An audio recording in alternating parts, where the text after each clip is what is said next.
In this episode, we sit down with Erin Winslow, a dynamic partner at Nazca, to explore her fascinating journey from Austin, Texas, to the bustling tech hubs of San Francisco and beyond. Erin shares her passion for Latin America, a region she has been deeply connected with since her early career days. We delve into her competitive spirit, honed through sports and academics, and how it shaped her path in the tech industry. Erin's story is one of resilience and adaptability, from her early days at Google to her current role in venture capital, where she leverages her expertise to fuel innovation in emerging markets. Join us as we uncover the insights and experiences that have defined Erin's career and her vision for the future of technology in Latin America. Hi, Erin. Thanks for making the time to join us today. Hi, thank you so much for having me. No, I So excited. appreciate it. When I saw your profile, I thought it would be great to have you join, share your story, your interest in LATAM, which goes back a while, and then, of course, your career prior to Nazca. Before we jump into maybe Nazca and what you guys do from the venture side, it'd be great to learn a little bit about you, where you grew up, some hobbies, and then we'll go from there. So I'm originally from Austin, Texas. So I grew up there. I even went to UT undergrad. So I stayed there basically until I was 22 and then made the move out to San Francisco, which was my first foray into working with Latin America and tech. Before you got into your university days, growing up in Austin, were there any hobbies early on that you knew, like I'd want to be in tech, or I was an entrepreneur, or I chose sports or arts, or were you just nothing in particular? No, so I was extremely competitive. So I played soccer and basketball and was very, very competitive athletically as well as academically. So I was kind of your typical type A, straight A student. And then was extremely competitive and extremely talkative. So kind of the only reason I would ever get into trouble was because I talked too much. I was late to class because I was talking too much in between classes. And I always kind of knew that those two things were going to be common threads throughout my life. So that's proven true over the years. Being competitive in type A, was that challenging with family dynamics? Did you have siblings? Did you have like early mentors or family that had a big impact on this competitive nature? Yeah, so I think that was just part of my nature. I was the three girls. And so I just came out that way. My parents didn't really instill it in me, or obviously they loved coming to meetings and stuff like that, but it was just really always in my blood to be incredibly competitive. I also loved speaking Spanish. So that was something I remember when I was little. I started taking Spanish classes in middle school. I would always ask my parents on the way to soccer games, like, ask me how to say something in Spanish. Ask me how to say something in Spanish. And I was like very, very obsessed with getting good at Spanish and being able to like unlock that world, which obviously in Texas, you're really exposed to Spanish world. And so I always loved that. I loved like the challenge of learning a new language from like an academic perspective and also from a cultural perspective, kind of like unlocking the world around me in Texas. Yeah. And then for mentors, did like my dad, I think he started out as a Marine helicopter pilot in his earliest career days, and then went into corporate world, CPG. Then he was VP of marketing at retail food chains, which is what brought us to Texas, because he was VP of marketing at Wendy's in San Antonio. Then he kind of did a full career shift mid-career and decided to be an executive headhunter. So I think that seeing that really helped me to understand that you could make career changes at any point. That didn't have to be a straight path. And then, so my dad actually passed away when I was 15. The therapist, her name is Lucy Griffith, who got me through that phase in life, helped me come out of that trauma as a well-adjusted young adult. I still feel her in my corner, but she's an absolute angel. So I think that kind of took a little bit of the edge off of my type A and pressure I put on myself and helped me to have more perspective. And then I had a couple of mentors that were really formative in my Spanish speaking side of interest in Latin America and speaking Spanish. So at my high school, the Spanish teacher, her name was Doctora Garza, Gloria Garza. She was very demanding, but an amazing teacher. The amount of kids that got out of high school, Westlake High School in Austin, speaking fluent Spanish is kind of unheard of for your typical like US, Spanish class high school program. And so she was really formative and kind of like helping open up that world to me and cultivating my interest in life outside of the US. And then at UT, I had a professor called Henry Dietz. He's a scholar in Latin American politics, and he really encouraged, I was really, really interested with his career, and that he's been able to have this amazing career in academia beyond being an incredible teacher focused around Latin America. So I think that those are kind of the people who shaped and opened doors and opened that world for me. So fascinating and inspiring in a lot of ways. Knowing that your passion was in the Spanish culture, did you always know UT was the path, or did you look elsewhere at universities, but you thought UT was the right decision? So to be honest, I really did not want to stay in Texas. I saw myself in like a small liberal arts school in the Northeast, and then pragmatism hit. Obviously, my dad passed away when I was in high school. Like, it's different to have a single income household than a dual income household, and so I ended up applying to a program called Plan Two at UT, which is an honors liberal arts program that accepts around 200 students a year. And it gives you the small liberal arts experience. So you're in these seminar classes, 12 to 14 student classes with the top professors at UT. And so once I got into that program, I decided to go with UT, and I had an amazing time. But it gave me like more close exposure to the quality of professors like Professor Dietz. So I think that ended up being a really good decision. I noticed as I was doing research, while you did get into tech and you've had a long career in tech, there was this brief stint in politics, and you mentioned it was an internship. I'd love to hear about this because I've actually met several people that are now in venture that have also been in public service, maybe not all just Yeah. interns, but I think there's some interest behind that. Do you want to just hit on that a little bit and say maybe what you enjoyed, why you maybe didn't follow that path long term? Yeah, so I think it started with an interest generally in the legal field, and everyone had told me as a kid I was so like argumentative and I loved debating stuff that I should be a lawyer. And so, I mean, that's a skill that's very useful in many areas.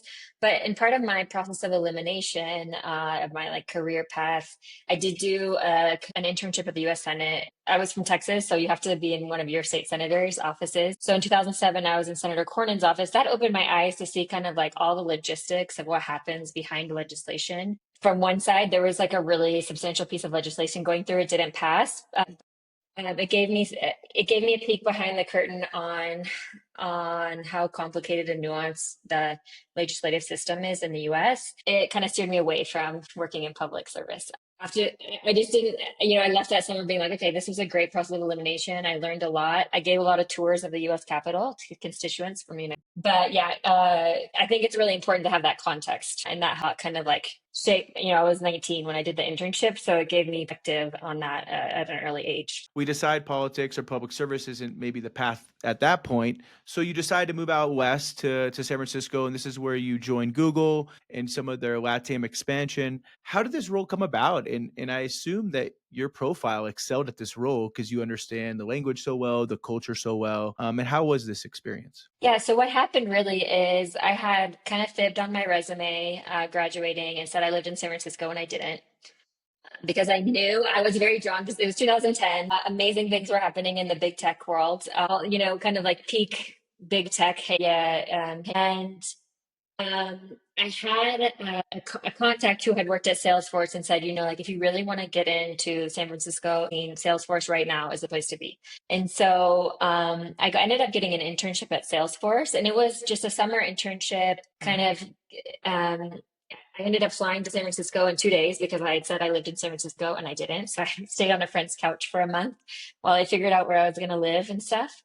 But during that internship, it was on a sales team at Salesforce. I heard a team just across the floor speaking Spanish. And I was like, that is very interesting. And it was kind of in these days where a lot of big tech, they didn't have satellite offices in the region yet. And they were starting to experiment with expanding into the region. What was their strategy? And they had like the reps and people who were selling into the Latin American market all in HQ. And so basically during the internship, I made it my mission to get a full-time job. I was like, if I can do this, great. If I can do this speaking Spanish, that's half the fun for me. And that was my first role, which was basically, like smiling and dialing.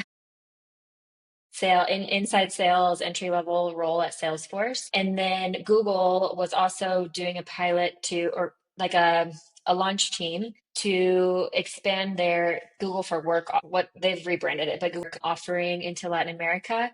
And they had hired out like an initial team in Google HQ to really launch that in Latin America. So that was really, really fun. It's still some of my closest friends to this day. It was an amazing group of people.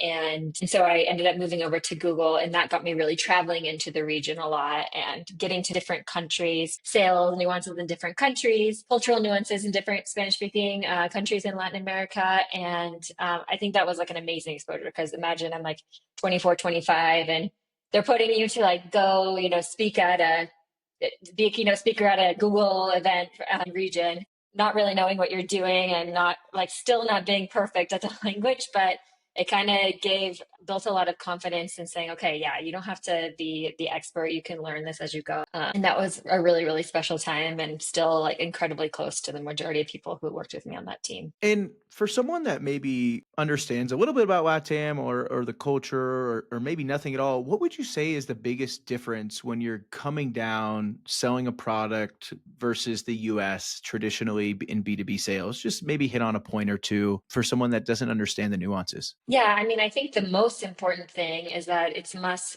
less transactional. So just like business relationships work very differently in different cultures, and that's extremely important to understand in order to build rapport in a sales cycle. So the example I always give, if you imagine a business meeting, imagine a business in the US, usually you get right into business, the meeting starts, everyone's on time, you get right into business, say it's an hour-long meeting.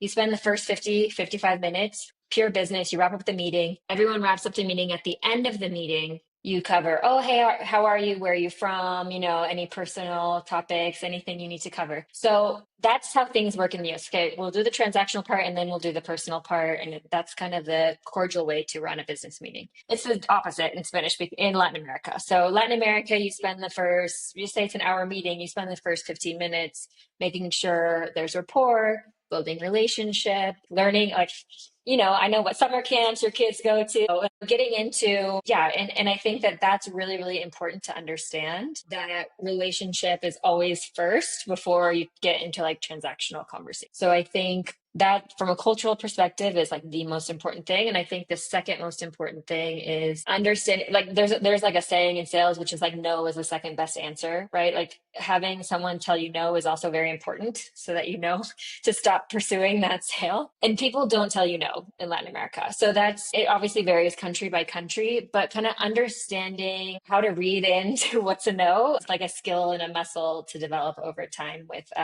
sales into Latin America. Make sure you're actually know you're forecasting and you're not being too optimistic based on people being polite by not telling you no.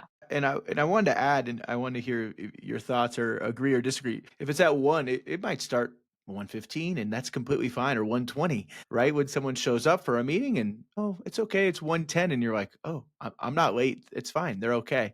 Where here it's like 1 o'clock is Exactly. 1 o'clock. Exactly. Completely. It's funny because I think, I don't know if it's like a French cultural thing, but there's always like the set. I think in the US, at least my perspective is like you have a 7 minute grace period. If you're more than 7 minutes late, that's like considered rude late. And that's completely true in Latin America. And it's very country dependent as well. So like I would say in Colombia, people are way more punctual, way more. When I was doing work living in Colombia, I had clients that wanted to meet at 7 a.m. And when they said 7 a.m., everyone is sitting there ready to go at 7 a.m. Um, I think Mexico tends to be like more lax in terms of like starting exactly on time and all that stuff. That's obviously a generalization. That's not in every case, but that's also like a cultural nuance country to country that start figuring out over time. And Yeah. also different relationships with people. Some people are more punctual than others, like everything. I wanted to ask you before we moved on from the Google expansion and Salesforce experience, when you first came down here, maybe almost a decade ago, selling Google software in the platform, did you feel like the larger enterprises, the SMEs were receptive? Did they understand the value of these services? And in your perspective, have you seen a kind of evolution from maybe 2010 to 2025 now? Yeah, absolutely. So back in the day, I mean, there's a saying of like nobody got fired for buying IBM, nobody got fired for buying Microsoft. And so we were the disruptors. I mean, obviously Google's such a large name, but large name in the advertising world, and we're kind of relatively new in the enterprise space. And so everyone was very excited by the brand. So obviously that helps a lot. You can't like deny the fact that, okay, if you go in selling Google versus go in selling a startup product, it's very different sales experience in terms of getting the door opened. But I do think, especially with like mid-market and above, the incumbents had extremely strong relationships. They had much more time on the ground building relationships partnerships. They had on the ground teams already. So in that sense, they had a leg up in terms of relationship building. And what we did, especially in like the SMB to mid market, and I think even the enterprise space, was we really relied on local partners. And it's obviously, the value added reseller kind of like landscape was pretty nascent in Latin America back then. So a lot of what we were doing was signing those partners, building relationship with them, and those individuals and those companies who, their whole business is implementing that software and being the technical, the phone call, the first phone call that customers make on a local basis. That really helped us understand local nuances and build lasting partnerships where you are scaling your sales team through local resellers. Even to this day, I remain like one of the resellers that I had in Colombia came to my wedding. Still close with one of the resellers that we signed in Mexico 13 years ago, here in Mexico now that I live here. And so that also was building out relationships, and understanding like the value of having people on the ground who really understand cultural nuances and who are there to take those phone calls and offer that like implementation support. So that was a lot of what we did in the region. And I think it's evolved hugely. Obviously, the adoption of like Google's enterprise products is now more standard, especially for SMBs, than almost any other product. So I think, now that product would be the incumbent. You were there with Google for almost 6 years, over 5 years or so. And then you joined Saturday Robotics, and then we're going to get into Nazca. In some ways, it seems in tech, but in some ways, it's a big switch, right? Software to robotics. And then you go back to the US. How did this opportunity come about, and how did this experience unfold for you? My time at Google ended up being a couple years doing more enterprise software. And then I was really excited to take advantage of the fact that Google is such a global company and live abroad under the Google umbrella. So I ended up transferring with Google down to Bogota, Colombia for 3 years. And when I transferred down there, I moved to work on the advertising side of the business. It also, you say, okay, you have Google on your resume, you can't know nothing about digital advertising. Like you probably need to know something, but it's funny because I moved down there knowing nothing. And it's another thing where you're just kind of put in the deep end and see if you float. And so I did learn a lot about digital advertising, selling that into Latin America. And I always kind of knew that, my time at Columbia was almost like a study abroad for my professional career. And so I ended up being there for 3 years. I met my husband there, which was fantastic. And then I started to feel myself kind of champing at the bit for the next project, wanting to get into more operating roles and kind of leverage my expertise in sales for more. And so I sought out an MBA program, and I said, okay, what is my priority in terms of doing an MBA? It's being as close as possible to the best technologist that I can be close to. And I think that's something that really inspired me with Google, is like Google is an engineering first organization. Salesforce is very much like a sales first organization, and the stars at Google, at least like when I was there, was definitely the engineers. And so I decided to do my MBA at MIT. I said, okay, I'm going to dive headfirst into entrepreneurial ecosystem, and I want to be as close as possible to the most amazing engineers that I can be. And so I did exactly that. I left Google early. I did a pre-MBA internship in the MIT Accelerator, which is this amazing program. It's called Delta V.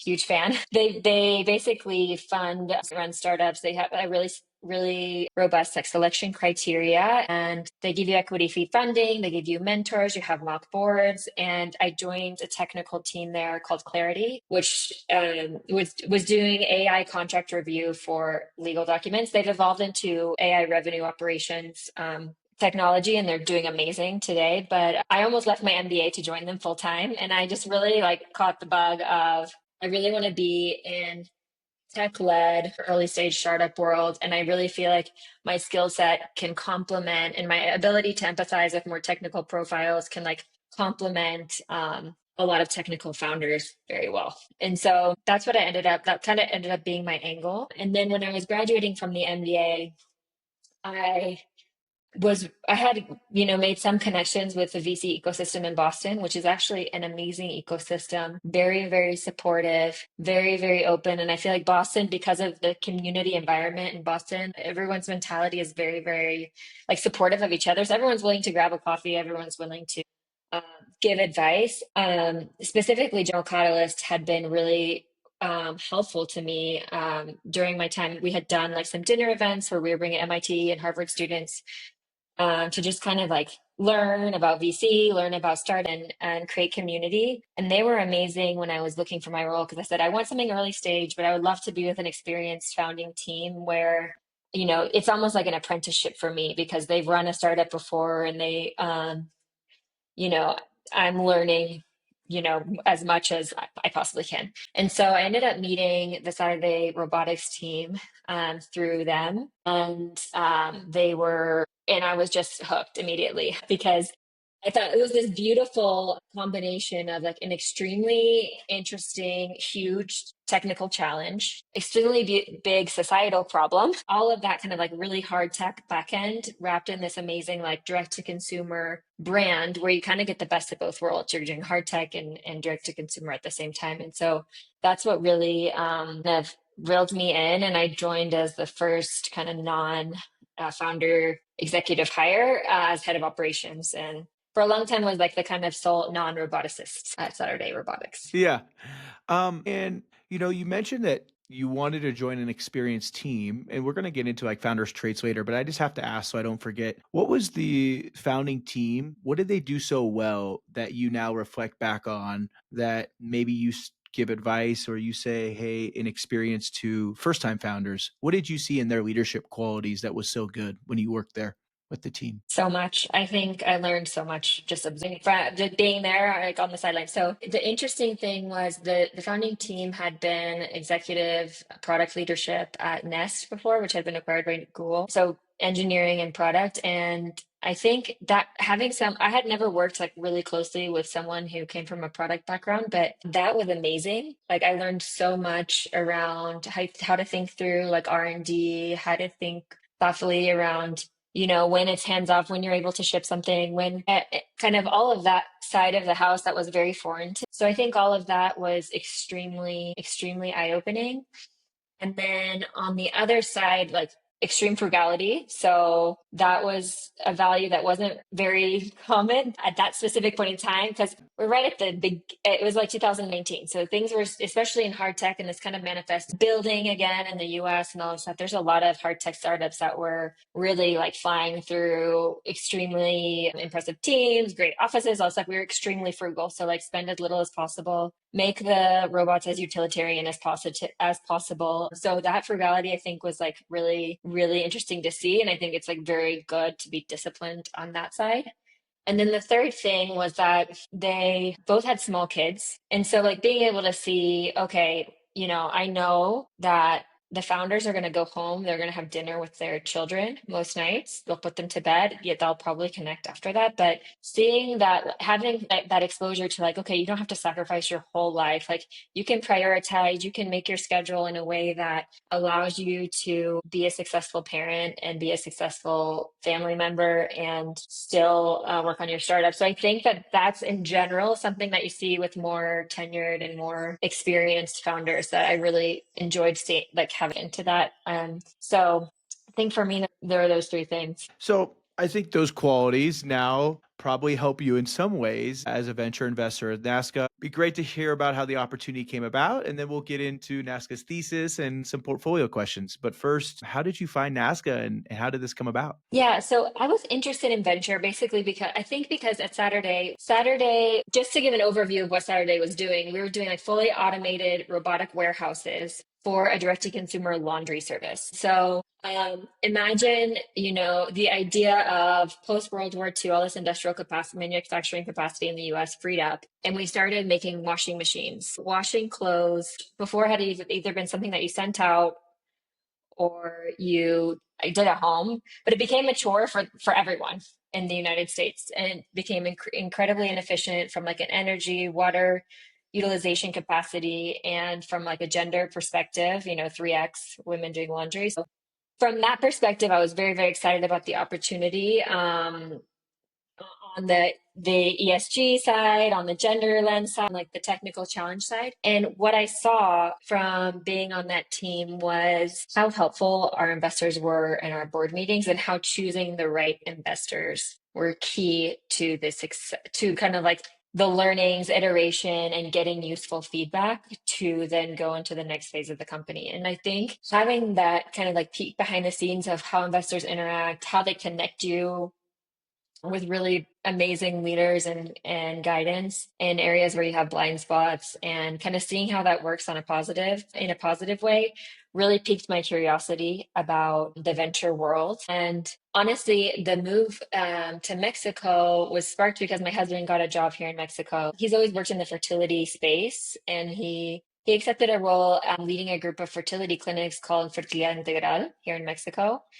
And we decided as a family, we have a 2.5-year-old daughter, to move to Mexico. And I said, okay, like what I've kind of created this generalist operator skill set at a startup, and I have deep go-to-market expertise in LATAM. I have the MBA, and like there's a few ways that you can apply that. But I thought VC would be the most exciting way, because I saw firsthand like what adoption of technology and what innovation does for when, selling technology into emerging markets, what it does for the overall growth. And I think like the venture and private capital world fueling innovation in the region is just a scaled way of doing that, right? So the idea is planting the seeds for innovation to happen and grow is like planting the seeds for the next generation of the most important corporations in the region, the most important job creators in the region, and really creating more efficiency. And so that kind of combination of having a positive experience with our investors, kind of having the operator's lens and then having the go-to-market experience, I thought that was a great culmination of all my skills that I could use. And so I started to reach out, kind of understand what was happening in the venture world. And one of Fertilidad Integral's investors, Christine Cana, she's an American woman who's been extremely helpful for me in kind of guiding me she's the one who connected me to Nazca, and it just kind of the stars aligned, and it ended up being the right place, the right time to join the team. And so I joined about a year ago. Very serendipitous. And in some ways, like when you look at the venture ecosystem here, this, like it ended up being probably one of the most prominent and longest history funds that invest in LATAM. So I think it worked out well. So you joined about a year ago. Let's now dive into Nazca's thesis, check size, and maybe the stage, and then we can get into some of the other news that I was more familiar with earlier this year with Bridge LATAM. So first, Yeah. it'd be great to hear about the thesis, check size. How do you guys think about portfolio construction? Yeah, absolutely. So the thesis is generally early stage investing in Spanish speaking Latin America. So majority have to be focused and based in Spanish speaking Latin America. A lot of Nazca's value as well is helping startups from succeed in Mexico. As we know, Mexico is the largest market in Spanish speaking Latin America, but there's amazing founders from all countries. And so Nazca is also really, really great at helping those founders successfully launch and expand into Mexico. And then check sizes anywhere from 500 to 3 or 5 million, depending on the stage. And then we reserve a good amount of our fund for follow-on investments. Earlier this year, and I know Luis from Bridge, there was this massive news, and I thought this would be worth asking you because you've joined, and now there's probably lots of changes going on. But basically, you guys merged, or Bridge merged into Nazca, and now became one of the largest VC funds in Mexico, or really LATAM, with over 300 million AUM. How has this affected your guys' position in the market? And also, as you transition in, how has their team helped you review the thesis and evolve as well? Yeah, absolutely. So I think there's kind of three main points there. So Nazca had invested in Bridge. So Nazca had in Fund 3 a micro VC strategy to invest in the best emerging managers. Part of it was kind of knowing people that invested a little bit earlier than us to make sure that we were, finding the best deal flow in and the best opportunities, and then also the best managers. And so Nazca had invested into Bridges Fund 1. And I think, obviously I wasn't there when that happened. I know from the storyline is that the relationship has always been extremely positive since then, and Luis and Patricio have just like really, really always blended well with the Nazca team and represented kind of like the direction that Nazca wanted to go. And so from a partnership perspective, it made complete sense to bring them in to Nazca. And it's been an amazing experience, kind of like merging that partnership. The kind of two main strengths that Bridge brings, first of all, is kind of like the really differentiated venture partner network and founder friendliness. So because Bridge emerged from a syndicate of founders, had then started to a fund together and started to invest. The way that Bridge interacts with their venture partners and actually involves them very deeply in investment decisions is quite unique. And I think it's really important that we continue that line. And so, like, idea of bringing venture partners, not just as deal sourcing, but really like bringing them into the fold and all investment decisions and relying very heavily on them is something that we want to continue going forward. And it's a huge kind of like value add that Bridge is bringing. It's got, and then the second part is Bridge was the first VC firm in Latin America to be part of an organization called Data Driven VC. And this is the global trend that we've seen where, all the VC industry overall is beginning to use data in their decisions, everything from like, supercharging and building conviction earlier on to removing bias from decision making. And so, Luis's background is in mathematics and algorithms because he founded Cultura Colectiva that had to do a lot with algorithms and bringing that into the actual like DNA of Nazca and how we're building a data-driven firm, data-empowered firm. So the data empowered firm has kind of like three components. One is making sure that we're being as efficient as we can and making sure we're talking to everyone we need to be talking to, the scraping algorithms and all of that stuff. And then the second part, which is really exciting, is using historical data to make sure that we're removing bias and being able to tell based on the historical information we have, proprietary information from Nazca and Bridge, and combining that with kind of a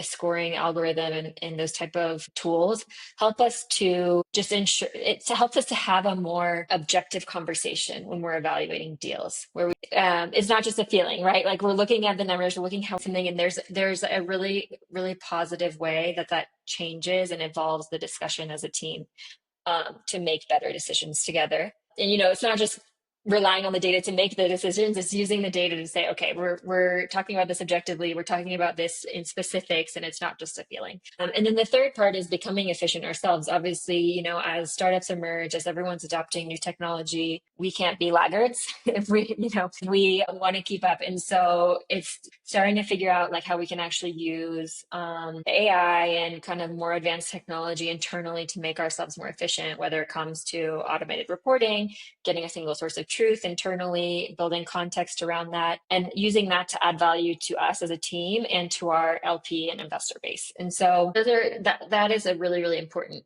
and key part that Bridge is bringing into our next chapter at Nazca. Got it. So I assume that's going to help as you guys move into fund, I think 4 for Nazca. But focusing on you guys, or really focusing on you, I know you've been at Nazca for almost 2 years now.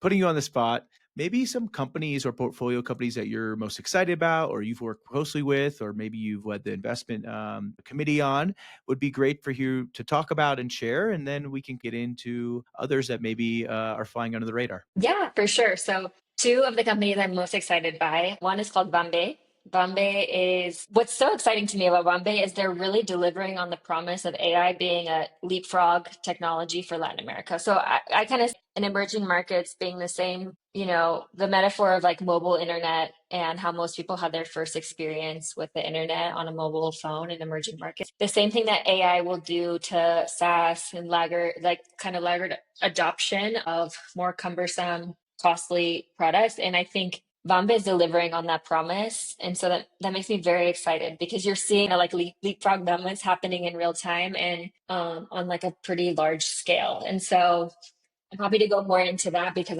I'm just incredibly impressed by the team and what they're doing. But that for me is like the most exciting piece of like delivering on this. Okay, AI is going to be this leapfrog for Latin America, and especially like companies that were never able to adopt kind of like the more costly SaaS products. And then the other one that I'm amazed by is called Somos Internet. They're in Colombia and they are doing a completely differentiated ISP, so internet offering for B2C and B2B. And really the amazing thing that they're doing is like through AI and vertical integration, they're able to make their operations incredibly efficient from an operational perspective in terms of margins, in terms of like making customers think about all the backend systems, all these like legacy ISP providers have none of that burden. So through removing that burden, they're able to deliver a really differentiated product at like an amazing margin profile. And so I'm really, really excited. I think founder, of course, he's a genius, and it's just been really, really amazing to work with them, and really, really excited for them to kind of like disrupt this industry. Focusing on your background at selling B2B sales in LATAM, do you think both these founders have found a way, and what do they do so well or potentially are doing well that have found this path to product market fit or on the way? Because as you know, sales cycles are longer here, and you've alluded to that earlier. Is it just their product market fit is better? Do they have a deeper understanding? Are they second time founders? Maybe share a little bit about them and their profile. Yeah, for sure. So happy to go into Vambe. Second time founders. It's a pretty like a younger team, but amazing team. And what I've been so impressed with them is they first launched kind of like a no code AI agent for conversational sales, conversational transactions. And obviously, if you're tied to the transaction, you're tied to the bottom line. So I very much see the uptick through making this more efficient. And so that's like a really sticky product, amazing product to get the foot in the door. And what I've seen with the team is that in very little time, they've been able to react to market demand and not just build out kind of conversational sales agents, but build out a full suite for companies and even more market companies, mid-market and enterprise companies to completely automate sales, measure marketing ROI, automate customer success, and kind of like really closing the loop in a way that a lot of companies have tried and not been able to. And so I think that quick evolution and nimbleness in terms of being able to go from like this is an amazing sticky product foot in the door to okay, this is like the suite that size companies need has been amazing to see in the past few months. So I've been incredibly impressed with them, and I think from the differentiator there is I think speed in terms of reacting to and you're saying and then being able to capture that value quickly. And so I've been really, really impressed with them on the like adopting a B2B sales. And would it be safe to say that they've done a very good job upselling as well? They get in early with this no code product, and now they've been building out the suite pretty quickly. Do you find that not all founders are able to do this quickly and efficiently? And this group basically has because they have somewhat product market fit, correct? Yeah, absolutely. So I think really the insight there was like, okay, this is a product that anyone could use, and it's a it's something that was not even you couldn't even think of implementing that in a small business, and now it's very accessible. And then you think of like, okay, if you're providing this to a mid-market business, what are the other things that you could connect into to create a whole ecosystem around this? And that's, I think, what they've been able to do really, really well over the past few months. So, and then the other thing is they recently launched in Mexico. Founder moved to Mexico, and it's been amazing to see them kind of like make a big splash as they've been expanding into the Mexican market. Great. I think I connected with Nico through Lucia, so we're due to have an episode in the Oh, coming weeks. fantastic. So I'm very excited. She was very complimentary of him. Yeah. Okay, so I know you've been in the venture ecosystem, but really the startup ecosystem for longer. When you think back to when you first started with Nazca almost 2 years ago, what have you seen as your personal growth as you evaluate companies, as you see what potentially is worth an investment and meets your criteria? What has been the biggest learning for you in the last 2 years? Yeah, I mean, there's been a lot of learnings because obviously I didn't come from venture. So like technically a lot already learned and a lot more to learn. So I don't want to pretend like I've already learned everything. But I think the things that I've kind of honed in on are kind of understanding, having been on the other side, kind of understanding discipline. So I think like getting a sense for discipline of founders, getting a sense for that kind of like organization, ability to respond quickly, the discipline that you can sense like in their interactions is really, really key. I think the other kind of like two things that I've been more tuned into from my past experience, I think, might be differentiated from other venture investors is,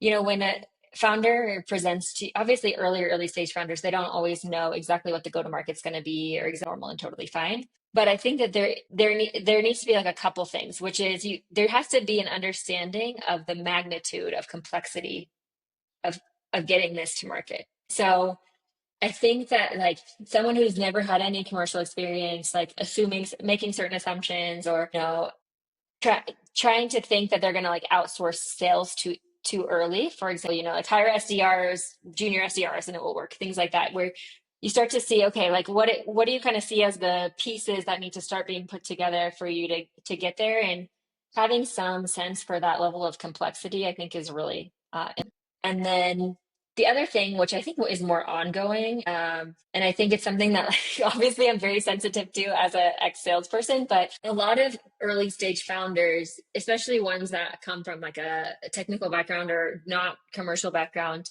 it's very tempting to blame lack of growth on sales failure when a lot of times it's like a product failure or a product. And so I think that like having that understanding of saying like, okay, it could be a combination of both, but understanding that you're owning the sales process, like founder led sales, until you figure out what the recipe is, and having that kind of like level of responsibility from the founding team, from my perspective, are things that my past kind of like lends me to be more sensitive on that side. And the rest is very typical VC stuff. So nothing new based on your other conversation. I wanted to double tap on this before I get to the final 2 or 3 questions, was just when you talk to these founders that maybe the go-to-market's not always clear, but that's normal. The sales strategy is not always clear, but maybe would you say they're not as clear or they're naive? Like, how do I get my first 100 customers? What is this going to be like? How do I get my next 1,000 or something like that? Are they just not as clear with that? Or they just think, okay, I'm going to build the product, I'm going to hire people and it'll sell itself? Yeah, so I think that it's understanding what they're thinking behind that and being able to read into that a little bit, right? Because it's very different going from 0 to 10 customers than going from 10 to 100, then going, oh, kind of understanding the lift of those earliest customers is probably and that often takes a lot longer than you're expecting. Okay, last final thoughts here. What's one piece of advice you give to yourself before you started a venture? I honestly think it's just make sure, I think it's like maintain relationships as much as you can. So, like, one of the things I've really been doing since I came into venture is going back into all of my old contacts in sales, going to back into all these really interesting people that I met along the way that could be amazing mentors for companies, and just keeping that fresh all the time and trying to be kind of as curious and learning as much as possible. Yeah. I think it's great advice. Okay, last question. What do you wish you spent more time doing outside of work? I think hanging out with my daughter. I have a Great two and a answer. half year old. So, being a mom and at this stage is like very chaotic. So I think things have seasons and there's times that I get to spend more time with her and her, but no time is enough time. So that's a easy answer. Awesome, Erin. Thank you so much for making Yeah. the time. It was a pleasure to meet you and look to connect soon. But that's it on my end. I appreciate it. Thank you so much. So nice to meet you as well. That's a wrap on this episode of Cut the Check, presented by VCMX. If you enjoyed this conversation, I would really appreciate it if you subscribed and leave a review. It really helps more founders and investors discover the show. You can find me on LinkedIn at Mack Meyer, or check out my website at mackmeyer.com for more insights on startups, venture capital, and the Latin America ecosystem. Thanks for tuning in, and I'll catch you next week.